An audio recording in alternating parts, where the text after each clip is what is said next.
মানে পুরুষ হোক নারী হোক সব রকম আর্টিস্টের অনেক বেশি ফ্লো থাকা উচিত এবং বিশেষ করে ফিমেল আর্টিস্ট আরো বেশি কাজ করুক, ভোকাল হোক।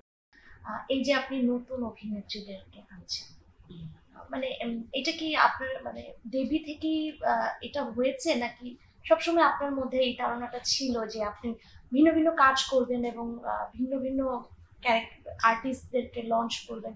এটা কি ইন্ডাস্ট্রিকে এগিয়ে নেওয়ার জন্যই কিনা, বা নিজের ইচ্ছা কিনা? সবার ভিতর তো সুপ্ত ইচ্ছে থাকে একটা বড় পর্দায় কাজ করবার, সুপ্ত ইচ্ছে না, এটি আলটিমেট ইচ্ছে থাকে যে একজন ফিল্মে কাজ করুক কেউ। তো আহ, আমি সুযোগ করে দেওয়ারও কেউ নেই, আমি কিছু নেই, ওরা যার যার প্রতিভা দিয়ে তো ওনারা কাজ করেন। জয়া শারমিনে যে শারমিন চরিত্রটি করেছে সেটি আমাদের ডিরেক্টরেরই পুরোপুরি কৃতজ্ঞ। মানে আমি বলবো যে ডিরেক্টরই এটা ওকে পেরেছে এবং ঠিক করেছেন যে এই চরিত্রটা উনি করবেন, সাথে আমি অনবোর্ড হয়েছি, একসাথে হয়েছি। বান্ডেল থাকলে প্রতি সেনমানিতে টাকা বাঁচবে। বিকাশ সেনমানি বান্ডেল কিনে জিতুন প্রতি লেনদেনে। তবে হ্যাঁ, শবনম ফারিয়াকে লঞ্চ করবা ব্যাপারটি একেবারেই আমার কল ছিল, আমার ডিরেক্টর এবং আমরা দুজন মিলে ঠিক করেছিলাম। আমরা ওকে মানে এই চরিত্রটির জন্য খুব ভালো।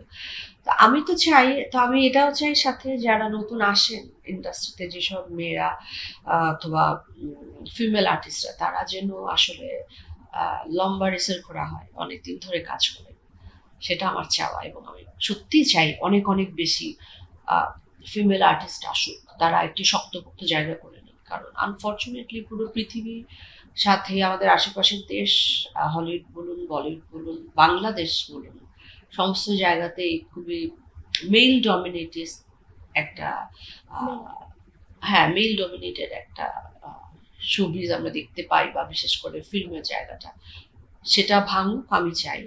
আমি এটা একেবারে মনে প্রাণে বিশ্বাস করি, ছেলে হোক মানে পুরুষ হোক নারী হোক সব রকম আর্টিস্টের অনেক বেশি ফ্লো থাকা উচিত এবং বিশেষ করে ফিমেল আর্টিস্ট আরো বেশি কাজ করুক, ভোকাল হোক, তাদের জায়গাটায় আরো বেশি শক্তিশালী হোক। সেই কাজটি আমি আমার মতো করে আমার অবস্থান থেকে আমি চেষ্টা করি করে যাব।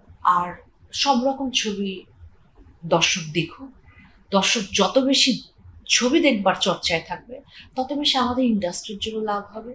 ইন্ডাস্ট্রি লাভবান হলে আমি ব্যক্তিগতভাবে লাভবান হব, আমি প্রযোজক হিসেবে লাভবান হব, আমি আর্টিস্ট হিসেবে লাভবান হব। তাই আমার সবচেয়ে সবকিছুর উপরে বড় কথা ঈদের ছবি, ফর্মুলা ফিল্ম, বাণিজ্যিক ছবি, মিডল ছবি, আর্ট হাউস ঘরানা, শর্ট ফিল্ম, সমস্ত ছবি আপনারা দেখুন।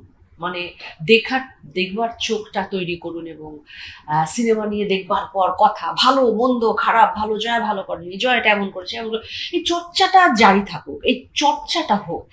আমরা খাবার টেবিলে বসে একটা সিনেমা দেখে এসে মা বাবা সবার সাথে খাবার টেবিলে বসে আলাপ করি যে আমরা এই সিনেমাটা দেখলাম, ভালো লাগলো ভালো লাগেনি।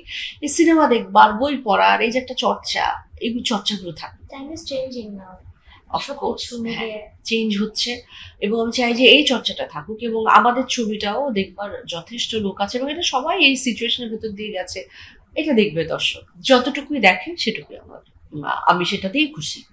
মানে নানান রকম প্যালেটে নানান রকম ছবি থাকবে, দর্শকের মতো পছন্দ করে নেবে। Thank you Jaya.